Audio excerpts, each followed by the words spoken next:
You're gonna hit it first. All right, welcome to the meeting, everyone.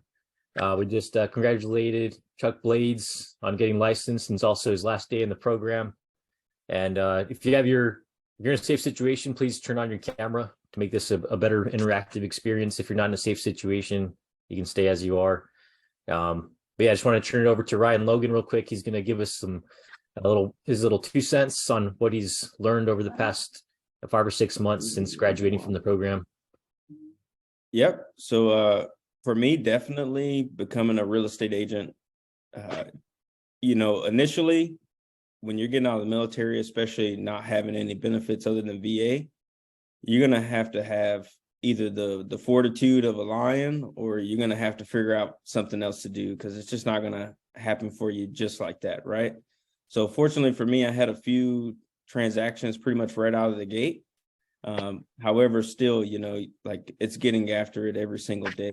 I mean, as hard as this program is, as hard as any of your military careers have been, this is the ultimate thing, because there is nobody but you to rely on, and you really have to press towards your goals, right? You have to set those goals, and every day you have to wake up and keep pressing at them, and you're not going to see results, day by day. You're going to see them over time for sure, but you're not going to see it on the daily basis.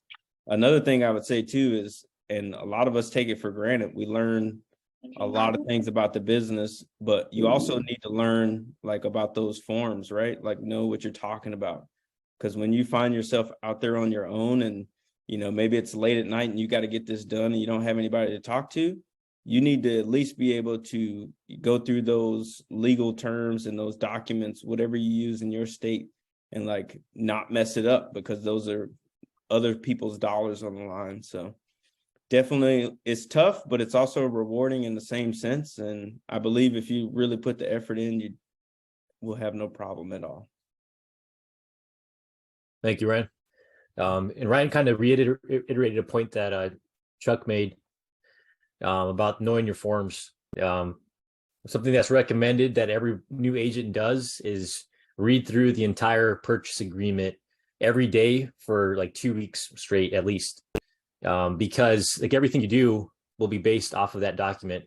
You'll be, halfway or maybe near the end of your transaction, and some kind of problem comes up, like the termite inspection came back bad, and the sellers aren't willing to do the fix. What do you do then? Boom, refer to the purchase agreement. You don't have to, seek out. I mean, it does help to seek out guidance from your mentor, but ultimately that purchase agreement is what dictates how it's going to unfold and what options you have available. And then also Chuck said about SkySlope, like having all those accounts and like understanding all those tools that are available to you. That's the beginning of it. And maybe some of you will go down the route of having a transaction manager, which is what I do, because I don't like sitting behind the computer doing a bunch of documents all day long. And so you go that route, but you at least know what tools are available, so that if your transaction manager just disappears out of nowhere, you still know how to keep the machine running. Thanks again, Ryan. All right, so we'll jump into it. We're doing just a little bit of conversation practice / script practice. So as I said at the beginning, there's this book called Improv Your Conversations, basically taking the principles of doing improv performances and using the little tricks and techniques that they use in conversations, and also in scripting and having conversations with buyers and sellers to turn leads into clients. So the first thing we're gonna do to practice is just F.O.R.D, F-O.R.D. You may have heard that acronym before. Anyone in the audience know what that is that wants to explain the acronym or mnemonic? All right, so F.O.R.D it's just a little framework to use when you're having a conversation. So you're reaching out to a family, or a friend, and you want to let them know that you're in the real estate business, but you don't want to be too like forceful and salesy. You don't want to just call them up. Hey, yeah, I just called you just to let you know I'm in real estate. Let me know if you have any business you can send my way. You just have a conversation with them, and F.O.R.D is a good structure to use.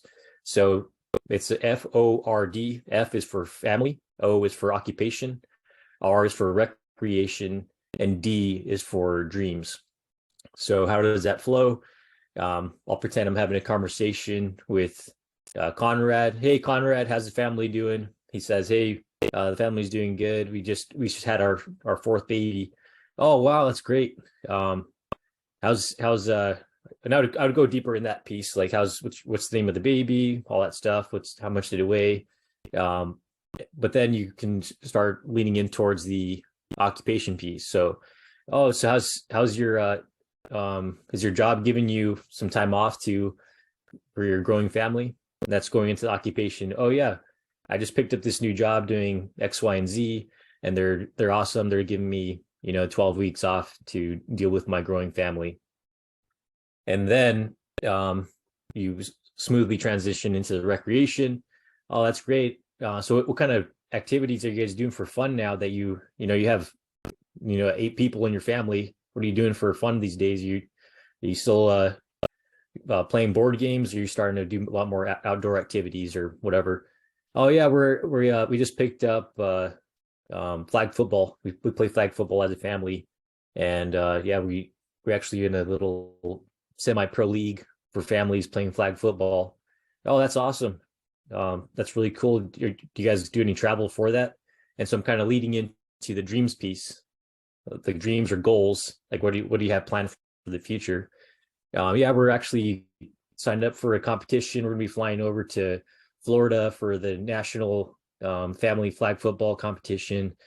Oh, that's great. That's really cool. Sounds like you got a lot of good stuff going on. And then you can kind of, if you want, you can like lead it into. So you have a huge family. Like how's that working out with the house you're living at? Like last time I visited you, you were living in a 3-bed, 2-bath, 1,200 square feet. Are you guys? How's everything working out with that?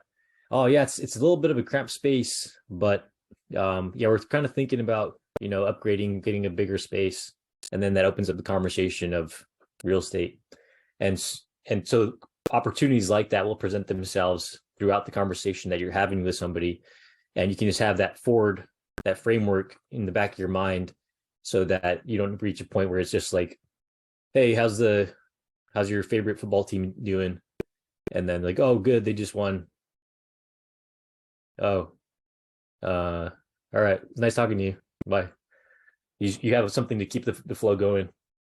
So we'll go ahead and jump into our breakout groups. And so we're just going to do, so we have about 20 minutes left.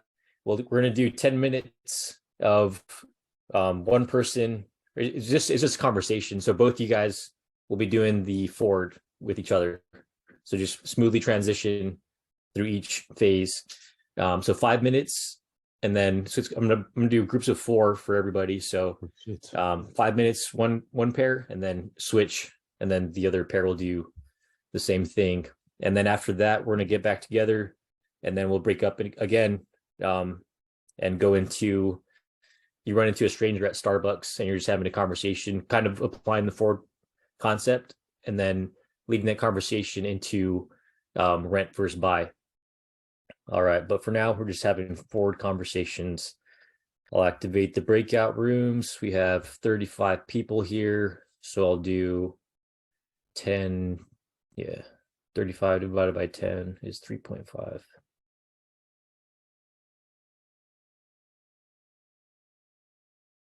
Any questions before we break out? All right, here he goes.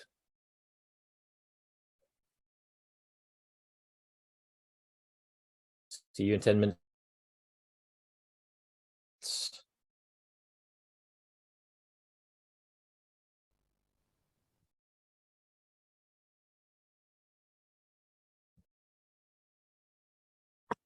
So how'd the F.O.R.D conversations go? What did you think, Cheyenne? I liked it. I got to get some good information out of Charles. I think he called you Chuck earlier. I don't Yeah, know. I go by Chuck. Okay, by Chuck, and so it was Like, what kind of information did you get out of him? just kind of how to take information from people and use what you like, and then if you don't like something, keep it in mind of what not to do. So you're saying like he communicated some preferences he had or something, and then you took a mental note. Yeah. So we did the F.O.R.D stuff, yeah, and then we talked about like the real estate licensing process too, because they had some questions about it. So I helped them out or mentioned that a little bit, and then they were talking about like shadowing agents, and I told them I didn't have a chance to do that, but like I did go to open houses and stuff and realized like kind of you can go in open houses and realize a lot of times like I don't like what this person does. Like so taking goods and bads from people and learning lessons and everything. Yeah, that's But a really yeah. good point. I never really considered that either. That's a great idea for people that aren't licensed, because you can't talk about real estate things as like a unlicensed realtor until you're actually licensed. But you can 100% go check out open houses, and that'll give you a great perspective of what to do and what not to do when you're sitting at open house. Because some people, my wife and I, because she's also a realtor, we've experienced situations where we walk into a house and the realtors are just sitting at the table and they're just like, they look at you, don't even really say anything. They just keep right on talking what they're talking about. And they're like, and then eventually they're like, oh, let us know if you have any questions. And they just go back to talking. And then at the other end of the spectrum, there's like the agent that's like shadowing, like hovering over you the entire time. Like, hey, oh, do you see this? Do you see this brand new floor that we just put in right here? You see the cabinets? They look really nice, don't they? And they just don't let you breathe and like actually experience the house. So it gives you an idea of like Chuck said, things to do and things not to do.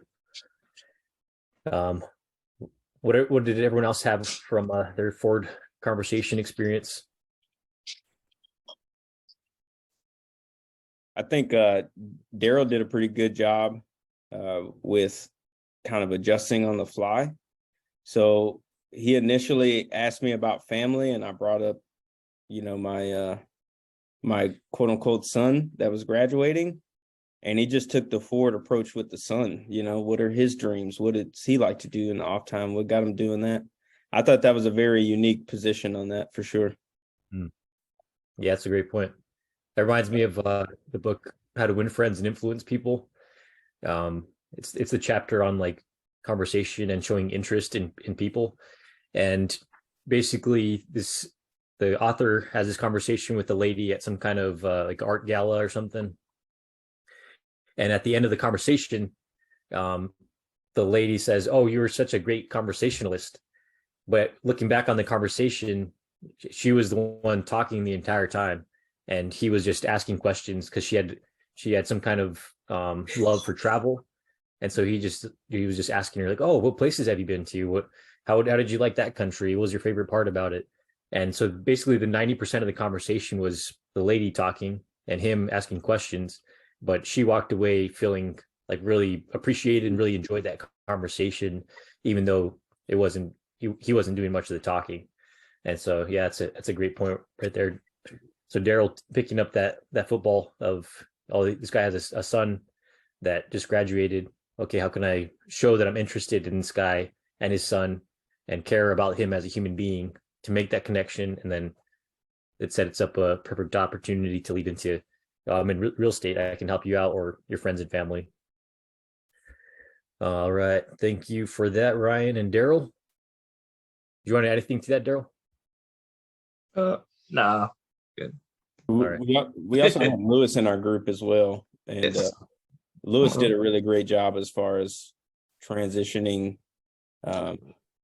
He basically left from the dreams and he was going to transition it into, well, I'm starting out my real estate business. Like, these are the things going on with me, so that way, if I was interested in it, it would give me the opportunity to actually respond and, communicate with him about his reason for calling. So I thought that was pretty neat. Okay, nice. Yeah, another way to do that, like if the person that you're playing catch with isn't really throwing any balls back at you, you can ask them a question that's like really kind of getting them to be interested in what you're talking about. So, like, have you ever heard of the VA loan and how you can buy up to a 4-unit complex that's up to like X amount of dollars? Just something like that that you think will pique the interest of anybody. Um, and then just running with it once you like, because everybody needs money to like survive. So if you grab their attention with how you can help their financial situation based off of whatever's going on, and then blending it with real estate, you'll definitely catch their attention. They'll want to hear more about what you know about how you can help them. All right, so we'll jump into the next scenario. Next scenario is going to be you're just standing in line at Starbucks, and the person in front or behind you. So one person is going to be the agent, and the other person is going to be the prospective lead client, whatever you want to call it. And you're just making conversation, but it's going to be kind of a quicker transition from the F.O.R.D, obviously, because you don't know the person, so you're not like catching up with them on their family and all the other stuff. You're just, hey, how's it going? What do you think about the weather, whatever, and then navigating that conversation towards talking about real estate. And the person who's playing the client, you're deciding between renting or buying, so just keep that in mind.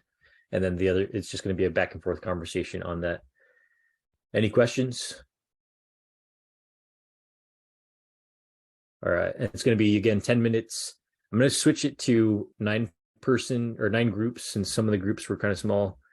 And the last minute, so I'll halfway through, I'll say 5 minutes left. So you just switch.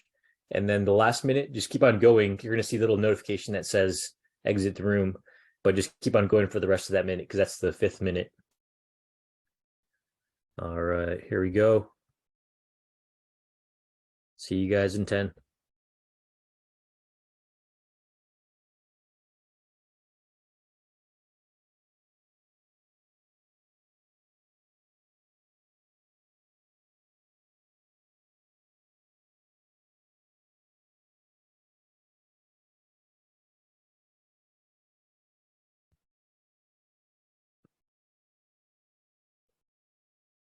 Hey, Jaden.